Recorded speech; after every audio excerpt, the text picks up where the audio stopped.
सुप्रभात बच्चों, आज हम अपने हिंदी पाठ्य पुस्तक में 17वें अध्याय का अध्ययन करेंगे। राजेश जोशी का जन्म सन 1946 में मध्य प्रदेश के नरसिंहगढ़ जिले में हुआ। उन्होंने शिक्षा पूरी करने के बाद पत्रकारिता शुरू की और कुछ सालों तक अध्यापन किया। राजेश जोशी ने कविताओं के अलावा कहानी, नाटक, लेख और टिप्पणियाँ भी लिखी। साथ ही उन्होंने कुछ नाट्य रूपांतर भी किए हैं। कुछ लघु फिल्मों के लिए पटकथा लेखन का कार्य भी किया है। इन्होंने भर्तृहरि की कविताओं की अनुरचना, भूमिका, कल्पतरु, यह भी एवं मायाकोव्स्की की कविता का अनुवाद पतलून पहिना बादल नाम से किया है। कई भारतीय भाषाओं के साथ साथ अंग्रेजी, रूसी और जर्मन में भी राजेश जी की कविताओं का अनुवाद प्रकाशित हुए हैं। राजेश जोशी के प्रमुख काव्य संग्रह हैं एक दिन बोलेंगे पेड़, मिट्टी का चेहरा, नेपथ्य में हंसी और दो पंक्तियों के बीच। उन्हें माखनलाल चतुर्वेदी पुरस्कार, मध्य प्रदेश शासन का शिखर सम्मान और साहित्य अकादमी पुरस्कार से सम्मानित किया गया है। राजेश जोशी की कविताएं गहरे सामाजिक अभिप्राय वाली होती हैं। वे जीवन के संकट में भी गहरी आस्था को उभारती हैं। उनकी कविताओं में स्थानीय बोली बानी, मिजाज और मौसम सभी कुछ व्याप्त हैं। उनके काव्यलोक में आत्मीयता और लयात्मकता है तथा मनुष्य को बचाए रखने का एक निरंतर संघर्ष भी। दुनिया के नष्ट होने का खतरा राजेश जोशी को जितना प्रबल दिखाई देता है, उतना ही वे जीवन की संभावनाओं की खोज के लिए बेचैन दिखाई देते हैं। प्रस्तुत कविता में बच्चों से बचपन छीन लिए जाने की पीड़ा व्यक्त हुई है। कवि ने उस सामाजिक आर्थिक विडंबना की ओर इशारा किया है जिसमें कुछ बच्चे खेल, शिक्षा और जीवन की उमंग से वंचित हैं।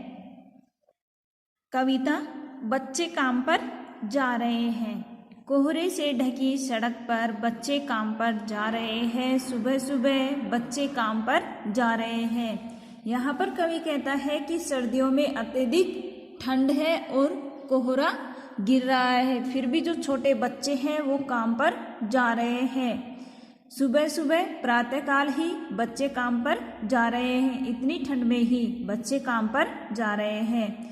हमारे समय की सबसे भयानक पंक्ति है, यह भयानक है इसे विवरण की तरह लिखा जाना, कि बच्चों का जो बचपन है वह हमने छीन लिया है और यह हमारे समय की सबसे भयानक पंक्ति है अर्थात सबसे भयानक कार्य है और इसका विवरण करना भी अत्यधिक भयानक है।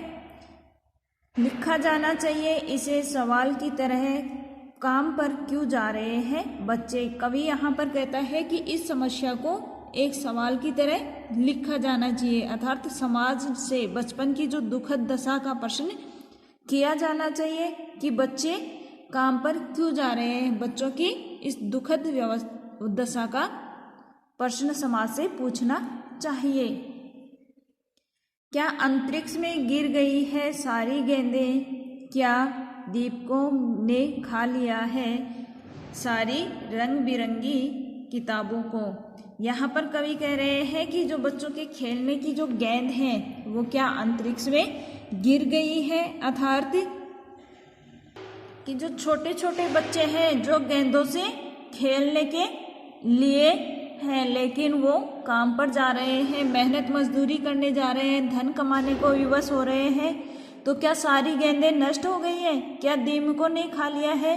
क्या दीमक ने सभी रंग बिरंगी किताबों को खा लिया है अर्थात उन्हें अध्ययन के लिए किताबें नहीं मिल रही हैं? क्या काले पहाड़ के नीचे दब गए हैं सारे खिलौने या फिर किसी पहाड़ के नीचे सारे खिलौने दब गए हैं? क्या किसी भूकंप में ढह गई है सारे मदरसों की इमारतें या फिर किसी भूकंप के कारण सारे मदरसों के अर्थात जहाँ पर शिक्षा प्राप्त की जाती है उनकी इमारतें ढह गई हैं? क्या सारे मैदान, सारे बगीचे और घरों के आंगन खत्म हो गए हैं एकाएक या फिर अचानक ही सारे मैदान हैं, बगीचे हैं और घरों के जो आंगन हैं वो एकाएक समाप्त हो गए हैं। तो फिर बचा ही क्या है इस दुनिया में? तो फिर इस दुनिया में क्या बचा है? अर्थात अगर बच्चे को ही धन कमाना है, बच्चों को ही मेहनत मजदूरी करनी है, तो फिर इस दुनिया में क्या रह गया है? कितना भयानक होता है अगर ऐसा होता है कि यह कितना दुखदाई है कि अगर बच्चे बाल श्रम कर रहे हैं तो भयानक है। लेकिन इससे भी ज़्यादा यह है कि सारी चीज़ें हस्ब मामूल यानी यथावत, अर्थात वैसी ही हैं जैसी कि होनी चाहिए। और इससे ज़्यादा भी भयानक है कि जो चीज़ें जैसी हैं वैसी की वैसी ही हैं, अर्थात बाल श्रम में अभी भी कोई परिवर्तन नहीं हुआ है।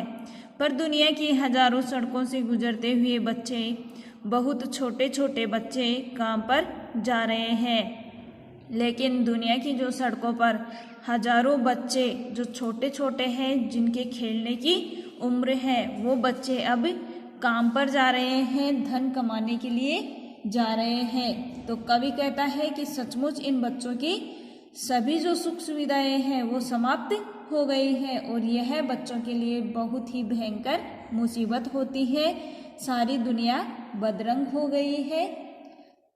तो कविता के माध्यम से बच्चों के बाल श्रम पर कवि ने अपने भाव व्यक्त किए हैं। धन्यवाद।